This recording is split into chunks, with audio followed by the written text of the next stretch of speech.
Lai, lai, lai, lai, lai, lai, lai, lai, lai, lai, lai, lai, lai, lai, lai, lai, lai, lai, lai. Baruchu et Adonai ha-mevorach. Baruchu et Adonai ha-mevorach. Baruch Adonai ha-mevorach le'olam va'ed. Baruch Adonai ha-mevorach le'olam va'ed. Lai, lai, lai, lai, lai, lai, lai. Lai, lai, lai, lai, lai, lai, lai. And we continue on page 128. I'm sorry, 228. Very good. Well, at least we're live on 28. I'm sorry, 228. Yes, well, at least we're live on Facebook. Very good. Well, at least we're... All right. Now, we on page 228. Praise to you, Adonai, our God, sovereign of the universe, creator of light and darkness, who makes peace and fashions all things. In mercy you illumine the world and those who live upon it. In your goodness you daily renew creation. How numerous are your works, Adonai. In wisdom you formed them all, filling the earth with your creatures. Be praised, Adonai, our God, for the excellent work of your hands and for the lights you created. May they glorify you. Shine a new light upon Zion, that we may all swiftly merit its radiance. Praise to you, Adonai, creator of all heavenly lights. Baruch atah Adonai, yotzer hameorot. Page 230. V'harerenu b'toratecha v'dabek libenu b'mitzvotecha v'yached levavenu le'yahava u'lera et shemecha v'lo nevosh v'lo nikalem V'lo nikashel le'olam va'ed ki v'shem kodshecha hagadol v'hanora batachnu nagila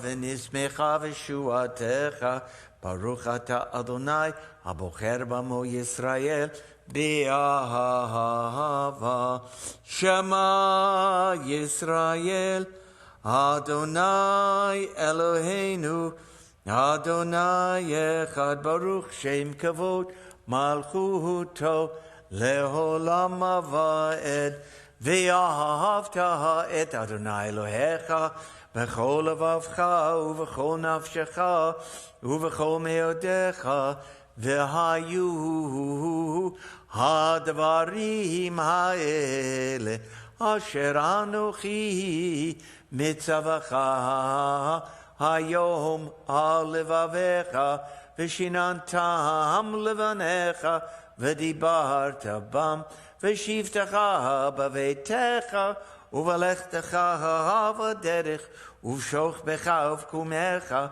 u'kshartam lo'od al yadecha v'hayu latotafot bein enecha u'chtavtam al mezuzot beitecha u'vihisharecha למען תזכרו ועשיתם את כל מצוותיי והייתם קדושים לאלוהיכם אני אדוני אלוהיכם אשר הוצאתי אתכם מארץ מצרים להיות לכם לאלוהים אני אדוני אלוהיכם אמת.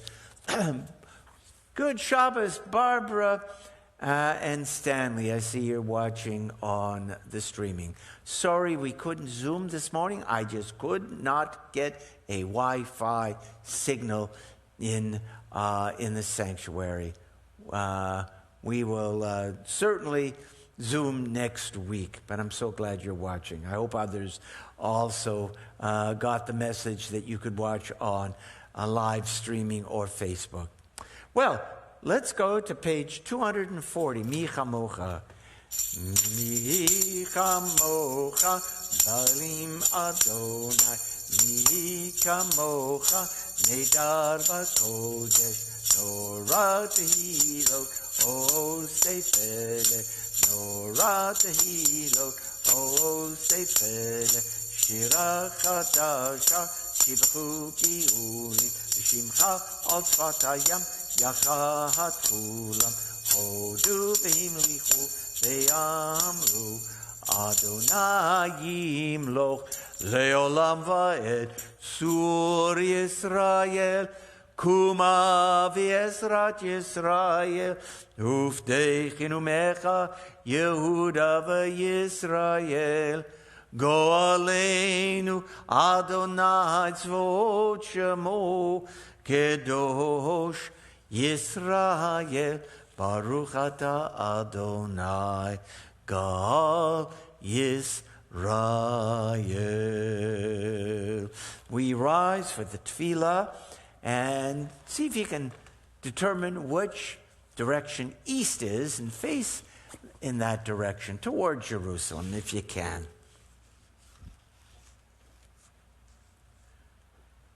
Baruch Atah Adonai Eloheinu v'Elohei Avotenu v'Imotenu Elohei Avraham Elohei Yitzchak v'Elohei Yaakov Elohei Sarah Elohei Rivka Elohei Rachel v'Elohei Leah Ha'el HaGadol HaGibor v'Hanora El Elyon Gomel Chasadim Tovim V'Konei HaKol V'Zocher Chazdei Avot V'Imaot Umevi Gula Livnei V'Nehem Lema'an Shemo Be'ahava Melech Ozer U'Moshiach U'Magen Baruch Atah Adonai Magen Avraham Ve'ezrat Sarah Ata Gibor Le'olam Adonai Mechayei Meitim Ata Rav L'Hoshia Mashiva Ruach Umarid HaGashem Mechalkel Chayim Bechesed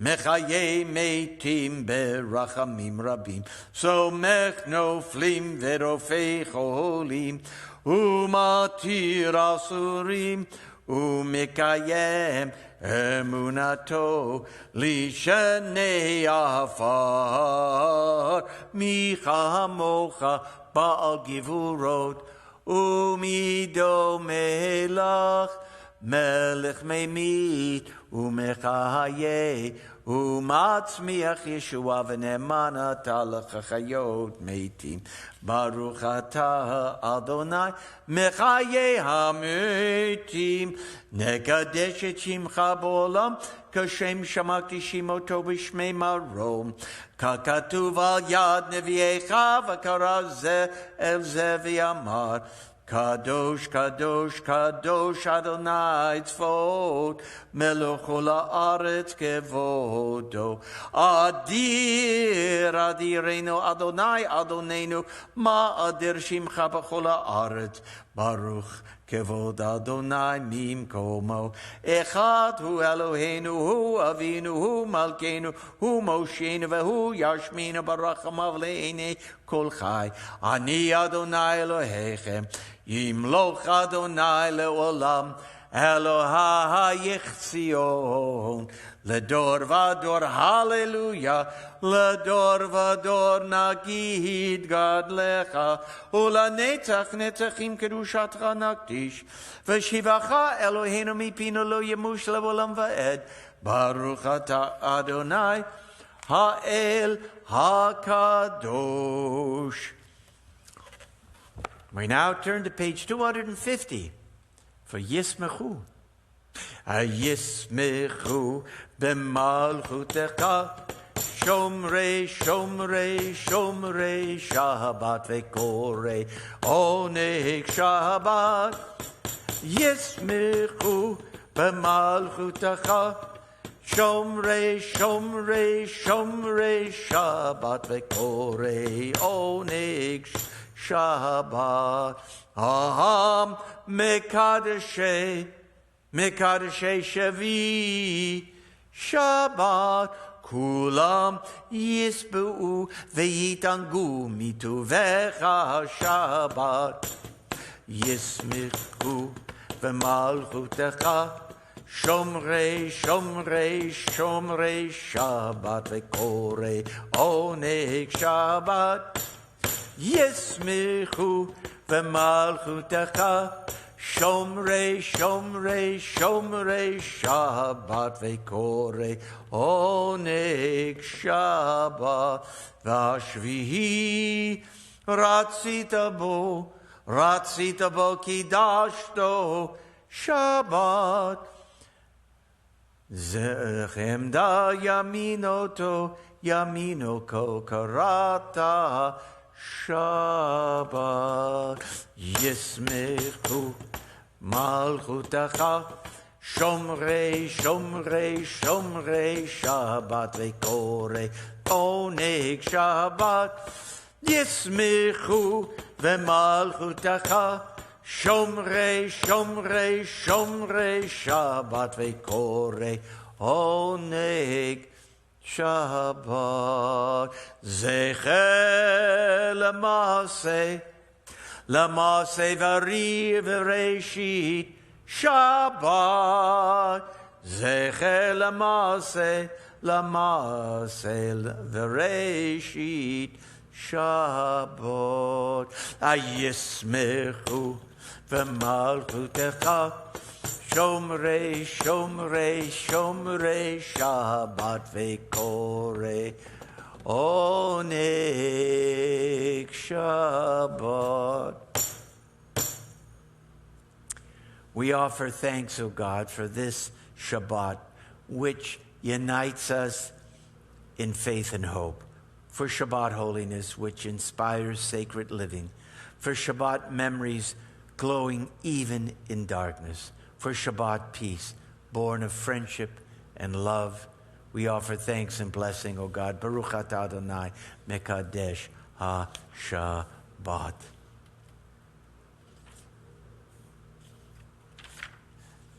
Yes, on Hanukkah, we thank God not just for our daily blessings, not just for the blessing of Shabbat, but we thank God for the blessing of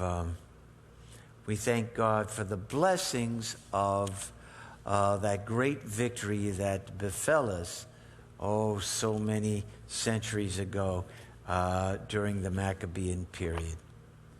So we say, Modim anachnu lach, we acknowledge with thanks that you are Adonai, our God, and the God of our ancestors forever. You are the rock of our lives and the shield of our salvation in every generation. Let us thank you and praise you for our lives which are in your hand, for our souls which are in your care, for your miracles that we experience every day, and for your wondrous deeds and favors at every time of day, evening, morning, and noon. O good one, whose mercy never ends, O compassionate one, whose kindness never fails, we forever put our trust in you. And now on page 556. All nisim v'al ha'purkan v'al ha'gvurot v'al ha'tishuot v'al ha'milchamot she'asita l'avotenu v'imotenu b'yamim hahem b'zman hazeh. We thank you for the miracles and the redemption, for the mighty deeds and the saving acts brought about by you, and for the wars which you waged for our ancestors in the days of old at this season. We say, Baruch atah Adonai, Hatov Shimcha Ulacha Ne'eh lehodot. Sim Shalom, page 258 in the Mishkan Tefillah.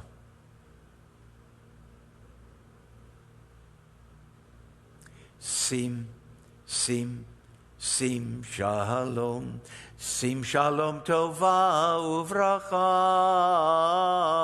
Sim, sim, sim shalom tova uvracha. Chen vechesed v'rachamim aleinu v'al kol Yisrael amecha. Barcheinu yotzreinu kulanu kechad beor panecha. Sim, sim, sim shalom, sim shalom tova uvracha. Sim, sim, sim shalom tova uvracha. Baruch atah Adonai hamevarech et amo Yisrael b'shalom. And we take a few moments for our own private prayers and meditations. We thank God for this beautiful heritage that we call Judaism. We thank God for being part of this eternal people called Israel. We thank God that Israel, the state of Israel, is strong and vital. We thank God that we are living in the United States of America. We ask God to bless America. We ask God to bless Israel. And we ask God to bring peace and understanding among all peoples. During this season of light.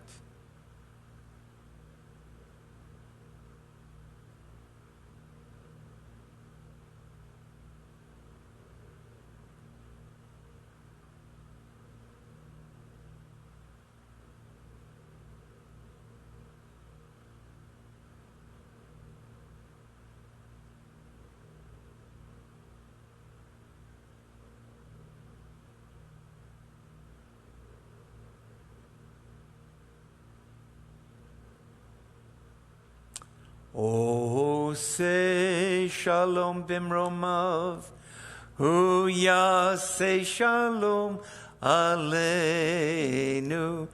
ve'akol Yisrael, v'imeru, imeru, amen. Yaseh shalom, yaseh shalom, shalom aleinu, ve'akol Yisrael, Yaseh shalom, Yaseh shalom, shalom aleinu v'al kol Yisrael. Yaseh shalom, Yaseh shalom, shalom aleinu v'al kol Yisrael. Yaseh shalom, Yaseh shalom, shalom aleinu v'al kol Yisrael v'imeru. Amen. And now we turn to page 586 and we rise for the Aleinu.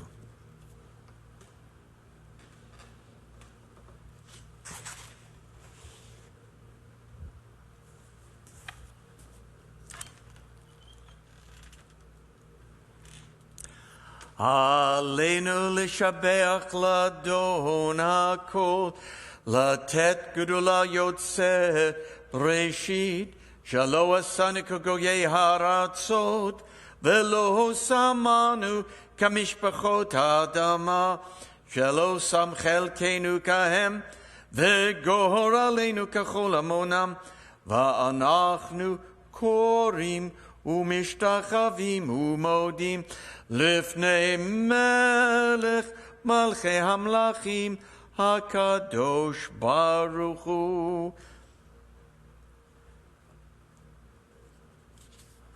V'anachnu korim u'mishtachavim. Very good. V'nemar v'haya Adonai lamelech al kol haaretz bayom hahu yeh Adonai echad u'shamo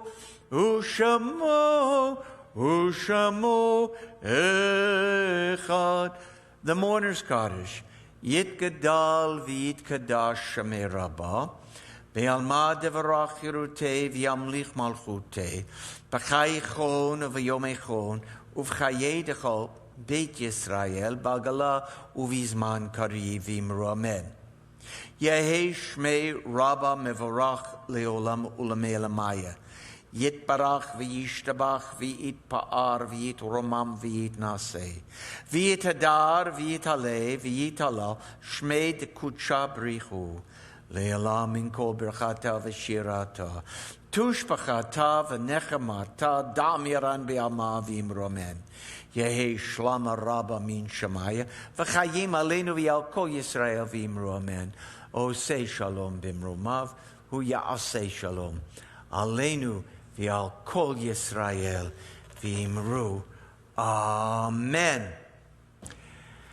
And now, I think we should sing a Hanukkah song, don't you? I think that's the right thing to do. Page 668 in the Mishkan Tefillah. Mi Yimalel.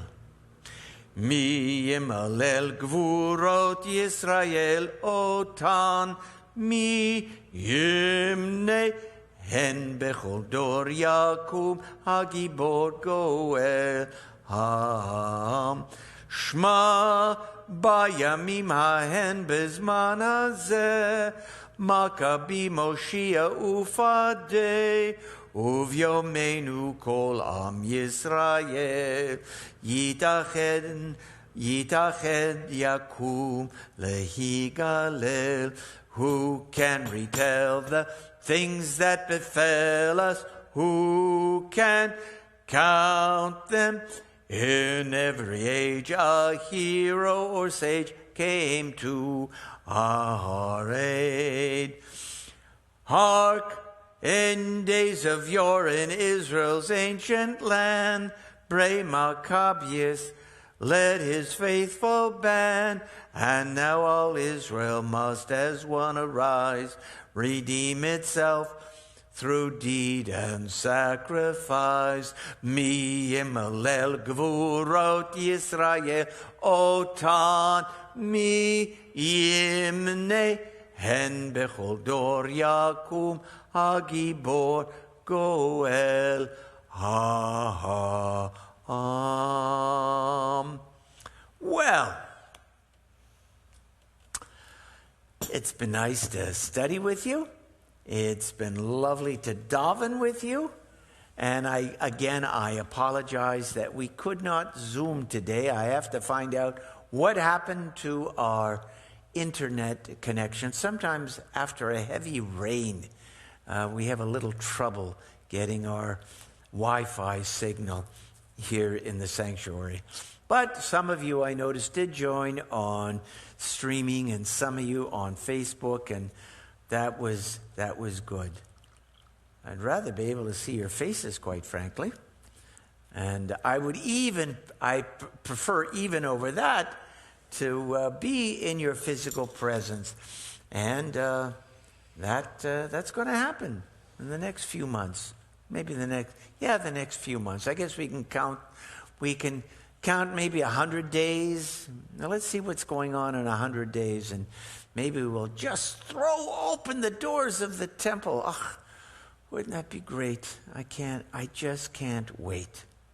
In the meantime, we get together virtually on Fridays, on Saturdays, on Thursdays, on every day of the week. Something is going on. Something great, something grand, something inspiring is happening online, on our online temple facility. Anyway, so grab your favorite libation.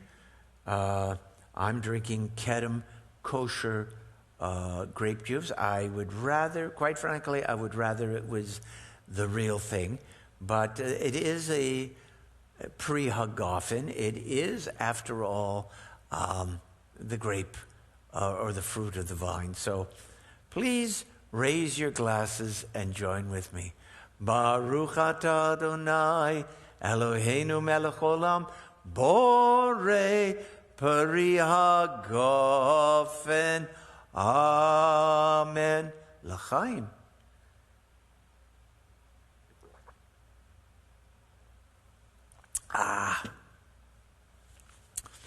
And now, the motzi.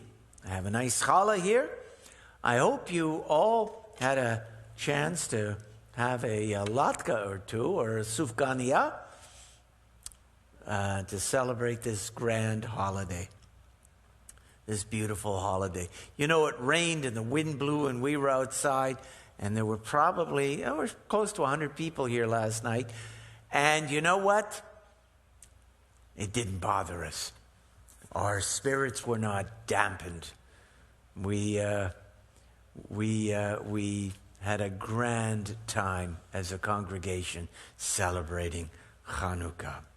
Baruch atah Adonai Eloheinu melech olam hamotzi lechem min haaretz. Amen. Batei Avon, everyone, and good Shabbos and Chag Sameach. See you soon.